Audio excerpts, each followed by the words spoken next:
Morning, guys. This is Tim Melvin coming to you from down here in beautiful Central Florida. We took a week off from banking on profits in the community bank stock investor.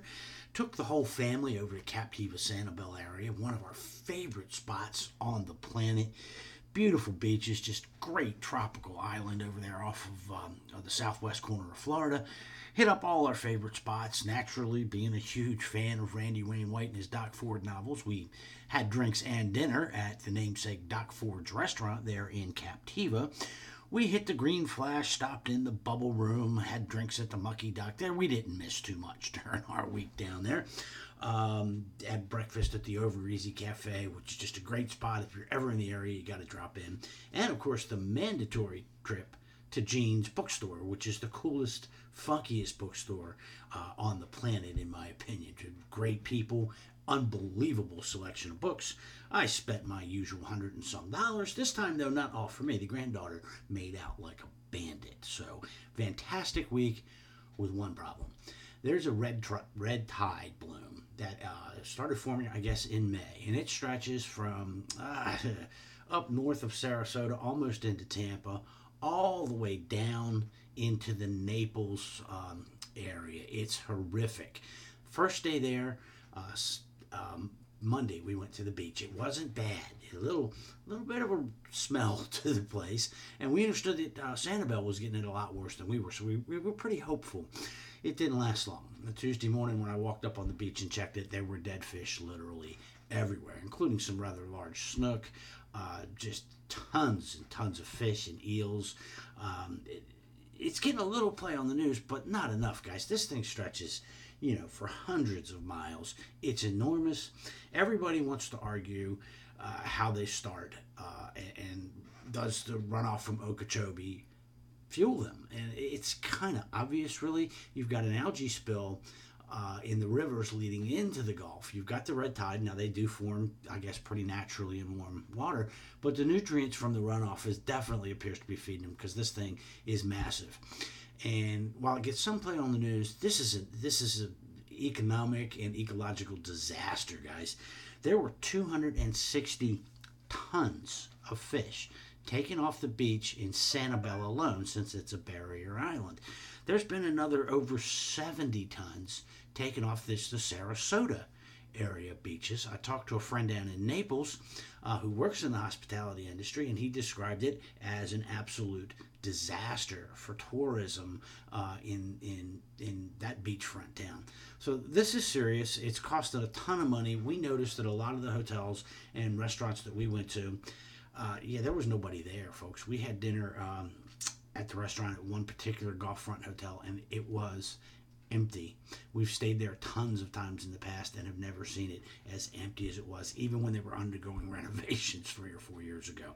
This is a huge problem. And my friends up in Maryland, where I used to live, told me that they're seeing the same thing. We've opened the Conowingo Dam, let the overflow from the Susquehanna River into the bay as a result of all the rains, and the bay is a disaster with debris and trash and just straight out garbage in the bay, along with all those lovely farm nutrient runoffs that are going to cause a problem in the Chesapeake Bay for a couple of years. So, guys, here's the thing. You don't have to be a left-wing wackadoo to think that clean water and clean air is probably a pretty good idea. Now, we spend billions of dollars on some pretty stupid crap in this country, solving the red bloom, the red bloom problem that's killing tons and tons and tons of fish and wrecking a tourist season for the entire southwest portion of the state of Florida. I think that maybe diverting a few dollars in that area would be a pretty good idea. I mean, if I'm Marriott or Hilton or a seafood processing company or own a chain of restaurants down in that area, I'm probably pretty interested in taking some of my excess corporate cash and investing it and trying to find a solution. There are solutions. Something called phosphatic clay. Interestingly enough, it's a byproduct of mining phosphorus, which they do a lot of in Florida. Has been used by the Chinese and the Koreans, and that does damp down the red tide, pushes it to the ocean bottom. The Woods Hole Institute of Oceanography here in the United States has also experimented with it and had pretty good results. The official U.S. solution, we're going to study it some more as the fish pile up on the shores of Southwest Florida. And that could be Louisiana, that could be Mississippi, that could be Texas. It just happens to be Florida this year. That red bloom, red tide can happen anywhere where the water is warm enough and the salinity mix is right. So this is something, like I said, I'm not an environmental nut by any stretch, but even the capitalist in me thinks that maybe we can do business without killing everything around us. Okay, getting off the soapbox now. Coming back, nothing's really changed after a week away. We've still got very lofty S&P and just general stock market valuations. The PE of the Russell 2000 is a svelte 65, thanks to an enormous earnings pop. The multiple on the S&P 500 has come down from the 26, 27 area down to 24 because we've had a fantastic earnings season. The NASDAQ is currently sitting at 25, which is interesting how close that is to the S&P. It shows you how much some of those big tech names have gravitated over and are now included in the S&P 500, giving quite a multiple lift to that index. Tax increases have driven an enormous amount of the earnings increases, so we'll see if it's sustainable. If you look at the broad indicators, the indicator Warren Buffett made famous, the market cap to GDP index, that's right back up there, 2007, 1999 kind of levels, looking really pricey. The CAPE ratio is over 30. Howard Marks of Oaktree was out last week, and he pointed out exactly what's going on here. We're in probably the 8th inning of the game. However, it's not necessarily going to end at 9. We could easily have extra innings here. The market can stay up at this level for a very long period of time.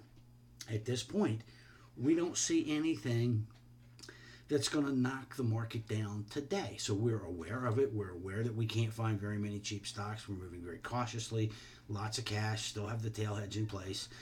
We're not charging into the valley by any means because we are aware that the market, by any historical measure, is very pricey. But right now, there's nothing to knock it down. Now, what could knock it down? Oh, well, certainly what we're seeing in Turkey. They're having a little mini economic meltdown over there. I read an article in Barron's this weekend. Some of the emerging market guys are saying they're going to get inflation. The interest rates could go to 20-25%. They're threatening to leave NATO and their relationship with the United States. That spills over into other emerging markets. That doesn't do anything for our little banks at all. Doesn't hurt us. Really could whack the broader stock market, both here in the United States, Europe, and Asia. So we're kind of keeping an eye on that, and it's an interesting story anyway. Higher oil, we're starting to hear that $100 a barrel oil talk again, and that's in spite of U.S. shale production running pretty close to capacity. We're pumping out a lot of oil and gas here in the United States, and it's not really doing much to the price. So we'll see how that plays out. $100 on oil is definitely a problem. Higher interest rates would definitely also be an enormous problem for the stock market. We've had a bunch of increases in a row now. I think it's 6. We don't know which one will break the markets back, but we know that one of them eventually will, where rates will just be too high for the stock market to sustain current valuations. However, none of these things are true right now. So we should not run out to get short or sell all our stocks or go to 100% cash. We should be careful and a little bit cautious here and not force anything. Stick to the rules. The rules say we don't have much to buy, but we still like what we own, and that's exactly what we're going to do. Continuing to see bank earnings, pretty much done with earnings season. We've got 1 or 2 more that'll come trickling in. They've been fantastic. Loan demand's great. Credit conditions are perfect.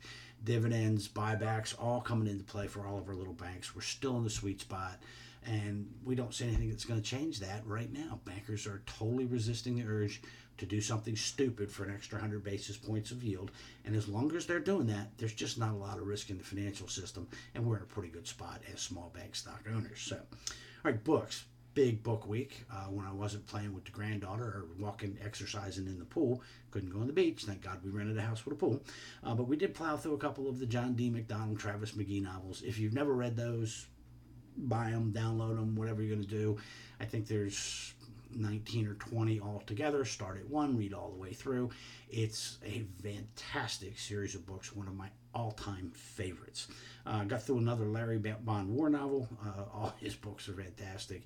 He's, does a good job of staying up on the technology and the politics of the geopolitical situation, so his books are always an entertaining read. There was a Sanibel Sunset Detective book that I had never read. I thought I had covered that entire series. I did not.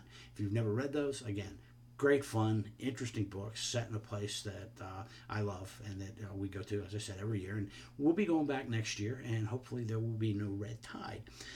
We also worked our way through another one of the Gabriel Allon novels by Daniel Silva. I'm getting a little bit addicted to those. Got home just in time for some new releases, so we've got the new entry in Ed Robinson's Breeze series loaded up, as well as Stuart Wood's latest in the Teddy Fay series of books. So should have some pretty good recreational reading in the week ahead. Baseball. The pain continues. The Baltimore Orioles are 49 and a half games back now. We are mathematically eliminated from playoff consideration. It's the second week of August. The Boston Red Sox are opening up a lead on the New York Yankees. And I got to tell you, after watching that team this past weekend decimate the Orioles, sweeping them, the Yankees are going to have some work to do to catch up. That's a very, very good ball club. And, of course, the Yankees have had some injury problems. Stanton has not come close to his 50 home run season of a year ago. Still knocking them out at a pretty good pace, but nowhere near what they had hoped for in Yankee Stadium this year. The interesting races this year are in the National League. That one in the East, Washington's about 5 games back. I haven't checked the standings yet this morning, but they lost a walk-off grand slam by a pinch hitter to the Chicago Cubs last night. You could hear the Cubs theme song a mile or so away at my daughter's house, I am told, as the crowd went absolutely nuts. But anyway, that's a very close race. What's happened with Atlanta and Philadelphia, I had predicted that they'd be pretty good, and if Washington faltered, they might be able to get it to slip right in there. They've done more than slip right in there. They've bludgeoned their way in there, and that's going to be a really interesting race. Washington's going to have to bring their A game the rest of the year. Their A game is damn near unbeatable, but they haven't played it pretty much all year so far. Did watch Max Scherzer pitch yesterday in the first part of that game. Guy's dominating, and he looks to be cruising towards a 4th Cy Young Award, but in the Central, the Cubs, they're, Milwaukee's right there and not going anywhere. Pittsburgh's making a pretty good run at it as well. That's going to get interesting as we head further along towards September in those final weeks of the baseball season. Boy, I hate saying that phrase. Anybody's race in the NL West. The Diamondbacks, the Dodgers, everybody's in it. The Giants still have a shot. Only the Padres are eliminated in that division. Colorado could get hot. So all the good races are in the National League. My Orioles are done. I'm still going to support them. I'm still going to watch them, particularly when they're on local TV down here playing Tampa. But my fandom will shift temporarily as I look towards the postseason, picking teams where I can claim a connection. I can claim the Chicago Cubs because my daughter lives in and my granddaughter, don't forget her, live in Chicago, and both have Cubs shirts and Cubs hats. So we're going to root for the Cubs in the National League. And then, of course, my wife is from South Texas, thereby giving me a legitimate claim to the Houston Astros. So love you, Orioles. Hope you finish strong. There's no way in hell you will. So I'm going to start rooting on the Cubs and the Astros. And amazingly enough, that's who I picked for the World Series this year. So we'll see how it goes. It's going to be an entertaining finish to the season, no matter how you look at it. Looking ahead, thankfully for all us Orioles fans, it is almost college football season. And we'll stick with our big 3 again this year. Of course, we always root for Navy. Growing up Irish Catholic in the 60s, I'm a Notre Dame fan. So we got Navy, Notre Dame, and my adopted Florida Gators. We'll see how they all do. Of course, I also always root for Army and Air Force, all the service academies, except for when they are playing the Naval Academy. So go service academies, go Notre Dame, and go Florida. And I'm going to watch UCF nights here in Orlando. I'll probably go at least to the Navy game. over at Bright House Stadium this year. Be really interesting if this team runs the table and goes undefeated again this year and wins a bowl game against a major opponent. It's going to be really hard to not acknowledge their claim as a national champion if they do that for a second year in a row. New coach and staff, we'll see how it plays out, but it's at least one little side drama for the upcoming college football season. Anyway, listen, guys, that's really about all I've got this week. Like I said, I was gone for a week, but nothing really changed. I did note that you guys, the subscribers, you knew I was going to be gone, but I got more emails and questions this week than any other week this year. There's a statement in there somewhere, but I just haven't figured it out. There were lots of good questions, and I will get to most, if not all of them, in this week's update that will be out Friday. So anyway, guys, if you're not a subscriber, for God's sakes, go to marketfi.com, subscribe to Banking on Profits. We're still doing very well over here. We're running ahead of the market in spite of a large cash balance and hedging costs. We think M&A is going to pick up as we move deeper towards the end of the year. The tax breaks are filtering into the banking system, driving earnings higher. Loan demand's wonderful. Credit conditions are great. Not a ton of bargains around, but we do have a few names on our buy list so we can start to get you involved in what we originally called the trade of the decade, but is looking more and more like the trade of several decades. So again, get over to marketfi.com, Banking on Profits. If you're not a member, become a member. If you are a member, I'll have an update out to you Thursday or Friday of this week, along with a reading list and a buy list. Hope you guys have a fantastic week, and thanks for watching.